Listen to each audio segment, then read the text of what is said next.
เด้อพ่อพี่น้องเด้อเมื่อหันเบาซาตะย่างมาเอ็กซ์ไซส์กับหมูนะคนกระโตกย่างหม้อนี่คนกระโตกนี่มันสิย่างกับเมื่อหันก็มาแวะกินตัวอยู่ทางหวานเนี่ยฝนตกอากาศโอเคอยู่มันเย็นดีนะนี่ก็อยู่ทางหวานเจ้าทางหวาน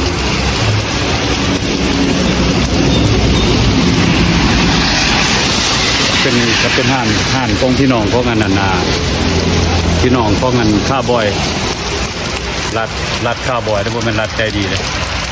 โดนบริเวณคนเป็นทางพี่น้องย่างอีกอยู่ใต้กับมาแวะเลยคนตกเลย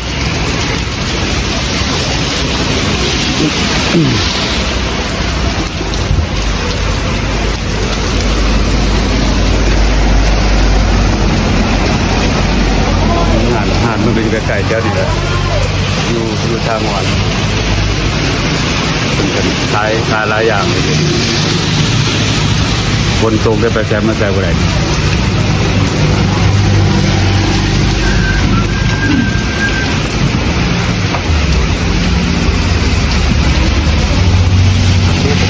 ที่จะขาดมากเลย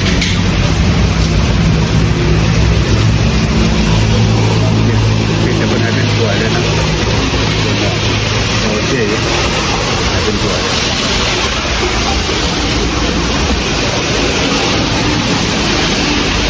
ตัวนึงก็ประมาณนั้น40,000นะ45,000กับประมาณ2 ล้าน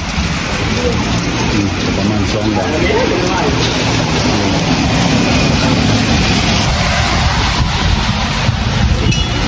เนี่ยตัวแต่ตัวยังเสร็จแล้วตัวใหญ่เจอตัว45,000มีลูกศิษย์คนเคยมากินได้เยอะเป็นงานของมันงานของพี่น้องนุ่ง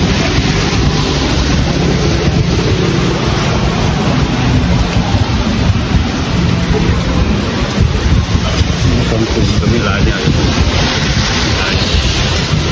ของคนหลายอย่างหมู่บ้านกินสวยกัน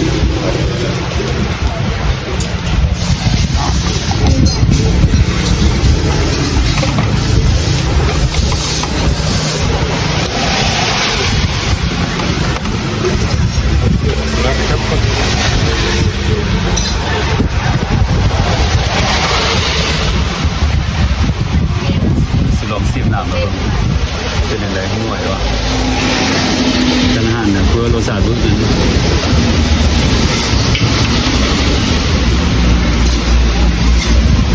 ตัวนี้ก็รสชาติก็โอเคเดี๋ยวพี่น้องมานั่งกินน้ำกันเลยกินน้ำกันมันมีของทำเกี่ยวกับตามเลย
แล้วคนกระเซ้าเลยเนี่ยคนกระเซ้าตัวเลยกินแล้วก็ย่างต่อแล้วช้าพอสมควรช้ามากับประมาณ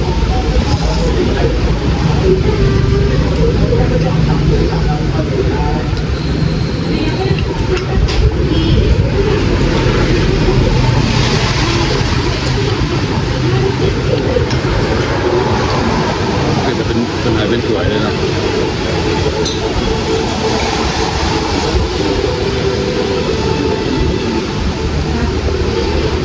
พริกก็เป็นสวยเลย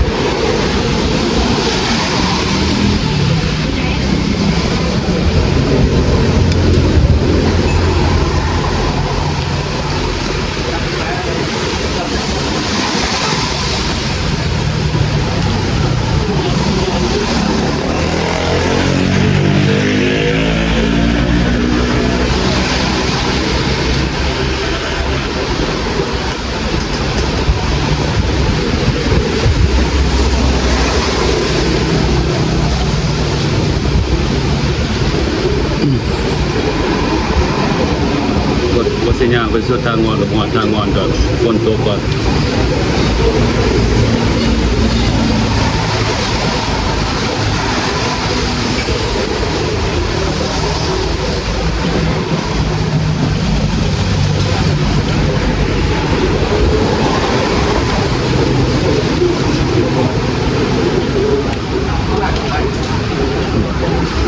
Okay, it's good. So not the best. I might keep like a maybe number 5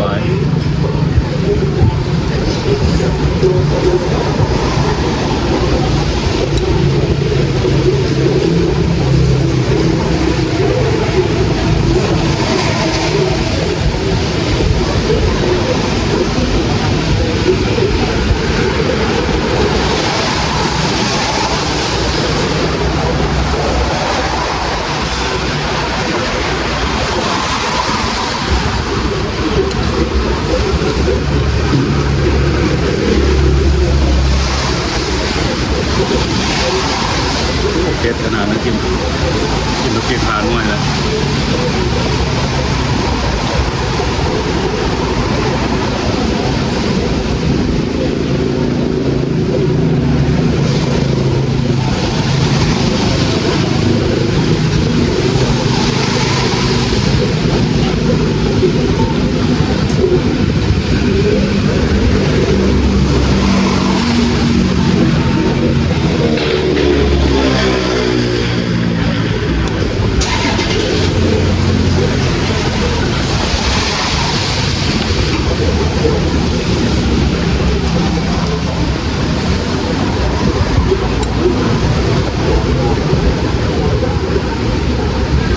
อยู่นั่นไอ้บินสเปล่า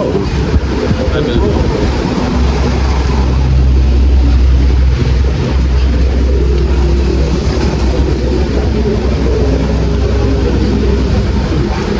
นสเปล่าแล้วจ้ะ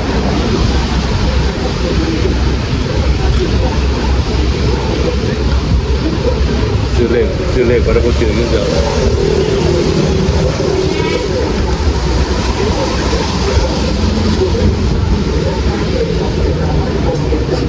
เด็ดขนาด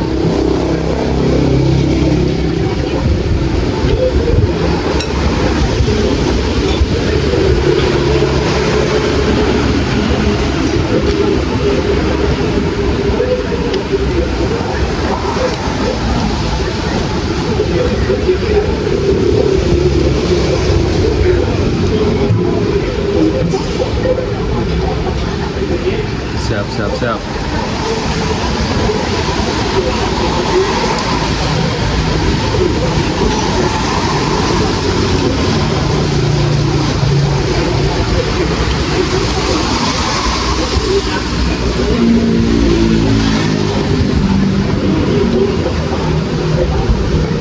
เนี่ยกระเทียมกินเพื่อ30 มื้อเลี้ยงนะครับ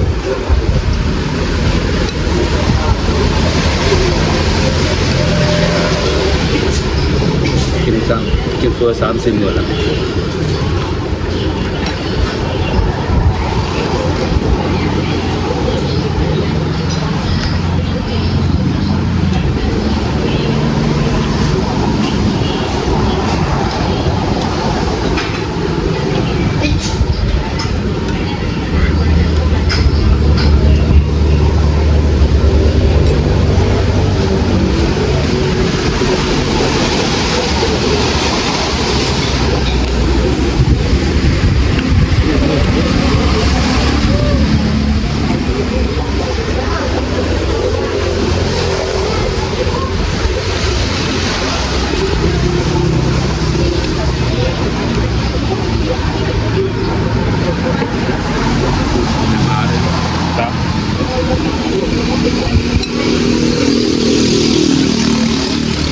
มาจะฟ้องเงินไปใช้กับไปน้ำนะ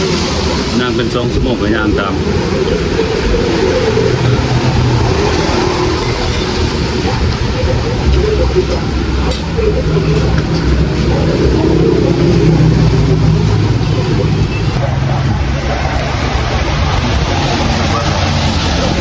กินจนเบิดเลยเนาะสองตัวนี่ก็90,000 2ตัวนี่ก็90,000คนก็เบิดเดือนนั่นน่ะเดือนละบาท90,000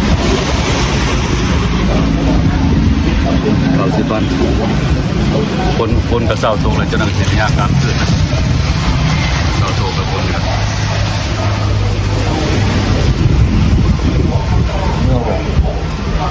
จะตกเมื่อซื้อน้ำไหมก็น้ำขวด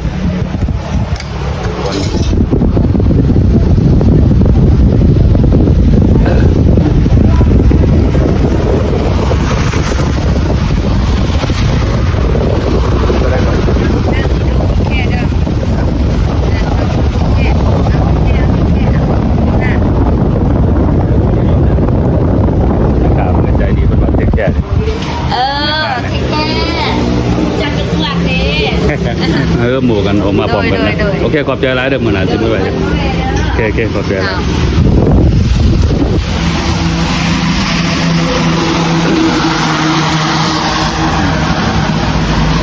ห่านมันก็อยู่ห่านอยู่แถวนี่แหละอยู่ทางงอนนี่แหละผู้ใดการไปกำมาจะมาสนับสนุนอะไรอยู่ทางงอนคนก็ยังตกอยู่น้อยหนึ่งนะคนนี่ครับย่างกับเมื่อไหร่คนยังตกน้อยหนึ่งคนที่ชื่อน้ำในท่าเป็นกระบานั่นนะให้พี่สนามแจมพี่แจมน้ำ2 ขวดมูเขางันนั่นนะมูเขางันหลัดเด้ท่าบ่อยเด้เขาเป็นหานของพี่น้องเพิ่นน่ะเป็นหานโอเคเบาซักก็ขอบใจแล้วเด้อเข้ามาคนไหลก็แชร์เบาซักนี่ผมมาย่างเอ็กซ์ไซส์นะมากับคนโตแบบ